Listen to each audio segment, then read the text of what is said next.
Memasuki fase remaja atau yang disebut fase generatif, tanaman cabai mulai menunjukkan tanda-tanda kedewasaannya. Ya, mulai berbunga. Buat seorang petani, momen ini ibarat detak jantung yang semakin cepat, membahagiakan sekaligus mendebarkan. Kenapa mendebarkan? Karena di fase ini tanaman sedang berada di titik paling rentan.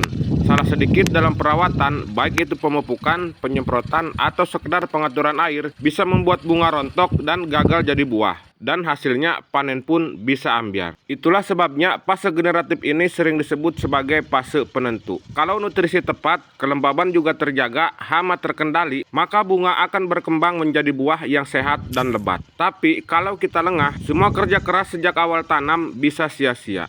Makanya di masa berbunga ini petani harus benar-benar teliti.